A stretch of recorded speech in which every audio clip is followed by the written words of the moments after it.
हा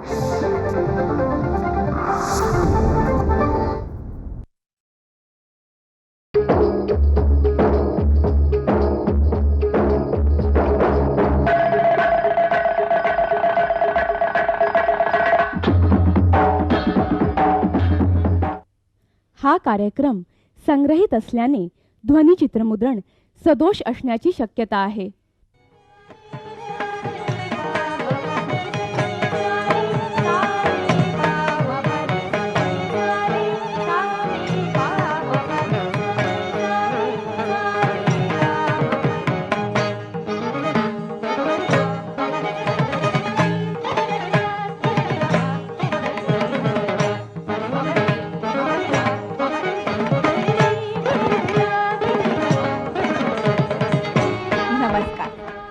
मी मनीषा राजपाते, वलयांकित मध्ये तुम्हा सर्वांचं हार्दिक स्वागत. रसिक हो, मागच्या भागात आपण कवी मंगेश पाडगावकर यांच्याशी खूप गप्पा मारल्या. रावणात घन निळा बरसला रिमझिम रेशीम धारा, आणि इतक्यात कोकणातले ते माझ्या मनात झालं. उलगडला झाडातून अवचित हिरवा मोर.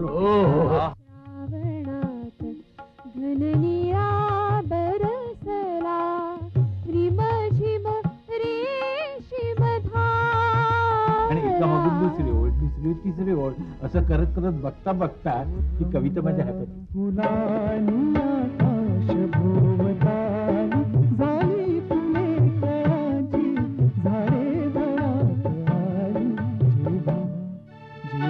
निसर्गाचं आणि मानवी मनाचं नातं उलगडणारे कवी, अशी त्यांची ओळख होऊ लागली.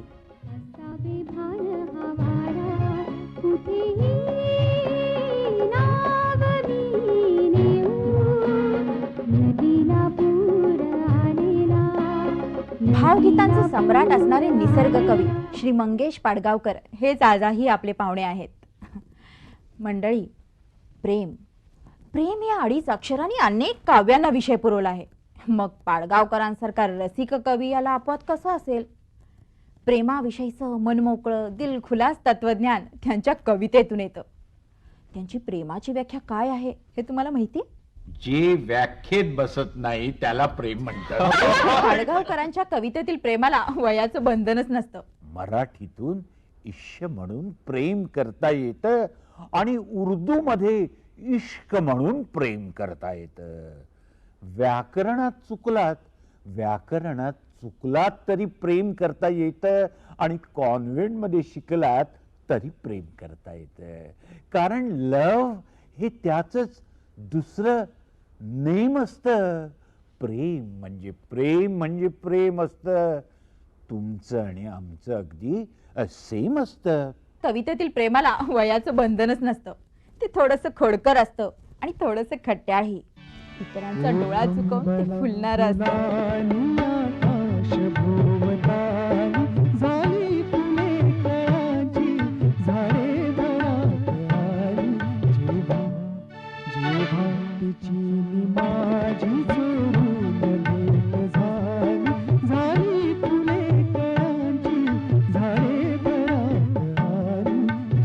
विंदा करंदीकर, वसंत बापट आणि मंगेश पाडगावकर यांच्या कवितांचा कार्यक्रम म्हणजे कवितांच्या चाहत्यांसाठी एक झक्कास मेजवानीच असायची. या कार्यक्रमाने मराठी कवितांच्या जाहीर वाचनाचा नवा पायंडा पाडला. पूर्वी आमच्या बोरकर म्हणा, संजीवनी, सोपानदेव, यशवंत, तांबे, माधव जुले जे कोणी कविता म्हणत ते कविता गाऊन दाखवत असत. म्हणजे सगळ्यांना काही गाण्याचा आवाज होता असं नव्हे. मी, बापट आणि करंदीकर यांनी पहिल्यांदा वेगवेगळ्या ठिकाणी पण कविता वाचून दाखवायला सुरुवात केली. आता म्हणजे एक जिप्सी आहे माझ्या खोल मनात दडून, असं पूर्वीचे कवी म्हणत होते. आम्ही तसं केलं नाही. मी सरळ म्हणायला लागलो, एक जिप्सी आहे माझ्या खोल मनात दडून. आठवते बाळपण जेव्हा होतो मी खेळत, होतो मांडीत मी घर सवंगड्यांच्या संगत, कवली पानांची घराला आणि झावळ्यांच्या भिंती. आठवते अजूनही होतो रंगत मी किती, पण अकस्मात होतो जात सारे उधळून. एक जिप्सी आहे माझ्या खोल मनात दडून. इतकंच नाही तर काव्य वाचनासाठी मानधन घ्यायची पद्धतही याच कार्यक्रमापासून सुरू झाली. मी वसंत बापट आणि करंदीकर तेव्हा जुन्या काळी की नाही फुकट जाऊन व्यासपीठावर जाऊन कविता लोकांना ऐकवायच्या नाही. एकेकाळी आम्ही तिघांनी मिळून सगळे मिळून 51 रुपयात कविता वाचन करत होतो. म्हणजे प्रत्येकाला 17 रुपये. पाडगावकर जेव्हा कविता वाचतात ना, आहा, तेव्हा अक्षरशः तो प्रसंग डोळ्यासमोर उभा करतात. त्यांच्या वाचनात एक छानशी लय असते. मीना खडीकर यांना तर त्यांनी वाचलेल्या सांग सांग भोलानाथ या कवितेवरून चाल सुचली. सांग सांग भोलानाथ पाऊस पडेल काय, शाळेभोवती तळे साचून सुट्टी मिळेल काय. सांग सांग भोलानाथ पाऊस पडेल काय. सांग सांग भोलानाथ पाऊस पडेल काय. शाळेभोवती तळे साचून सुट्टी मिळेल काय. सांग सांग भोलानाथ पाऊस पडेल काय. छोट्या दोस्तांसाठीही अशा खूप छान छान कविता पाडगावकरांनी लिहिल्या आहेत. रैना ही त्यांची नात. छोट्या रैनाच्या हट्टामुळे त्यांनी पहिली बालकविता लिहिली.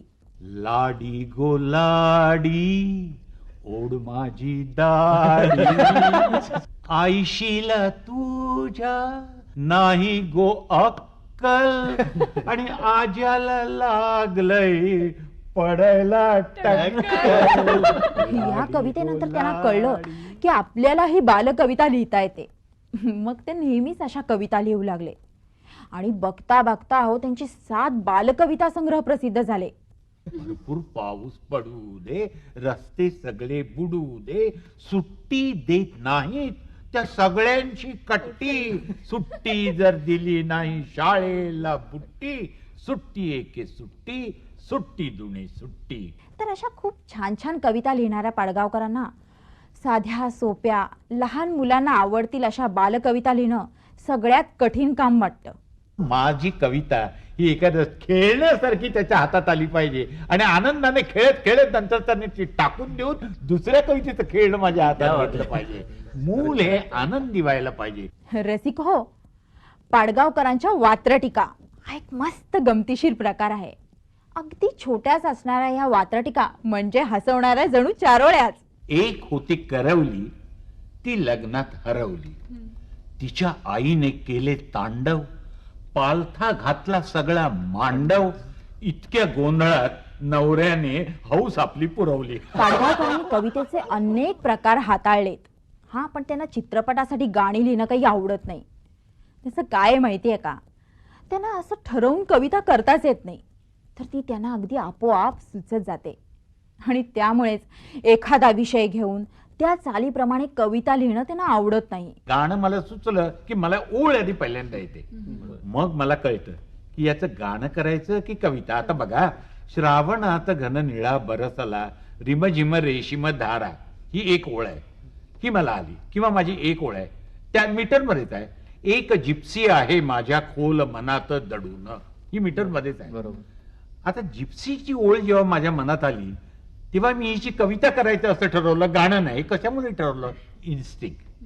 तो एक अंदाज असतो. आणि श्रावणात घन निळा बरसला ही ओळ आली त्यावेळी तिचं गाणं करायचं मी ठरवलं. का ठरवलं?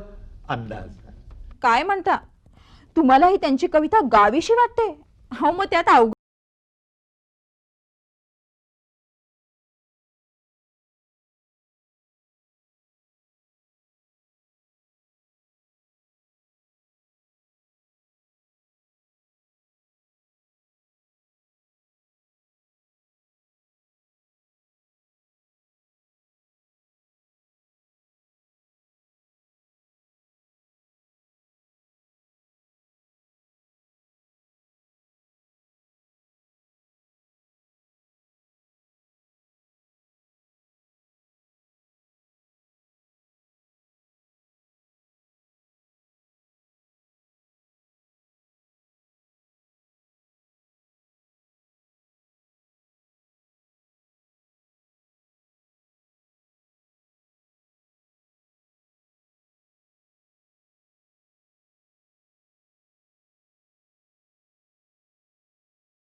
क्षितिजावरचा नवा तारा हा लेखच त्यांनी सत्यकथेत लिहिला.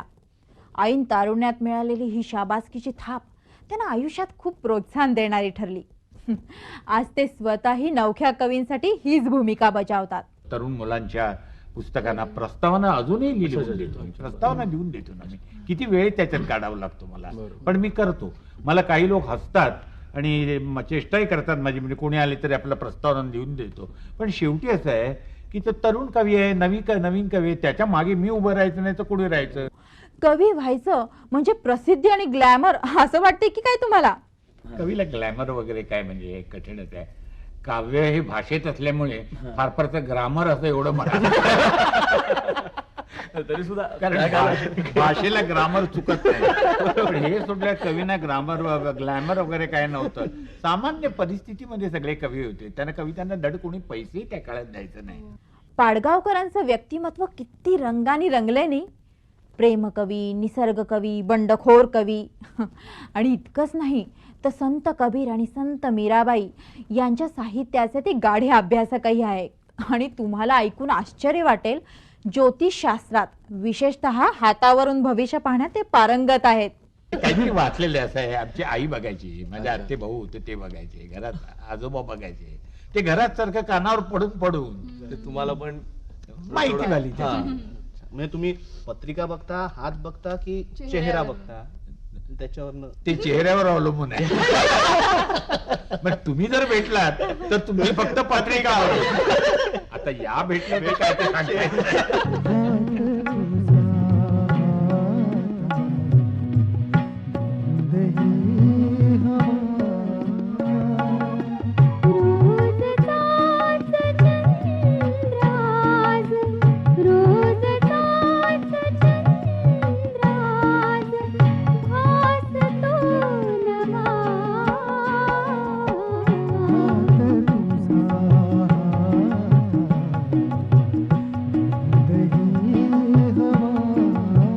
जीवनातलं सौंदर्य टिपणारी पाडगावकरांची नजर वाचकांना आयुष्याकडे अगदी प्रसन्नतेने पाहायला शिकवते. पुढचा जन्म जर माणसाचा मिळाला तर त्यांना कोण व्हायला आवडेल?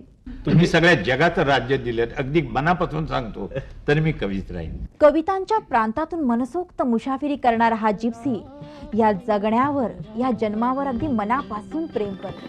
शतदा प्रेम करावे, शतदा प्रेम करावे, या जन्मावर या जगण्यावर शतदा प्रेम करावे,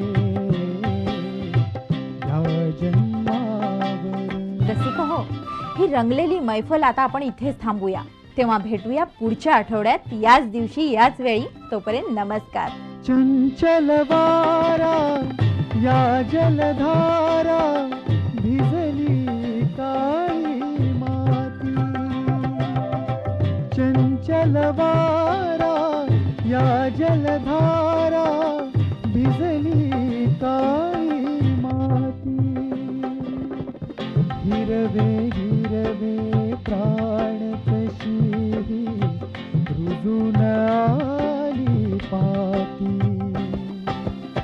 या जन्मावर या जगण्यावर शतदा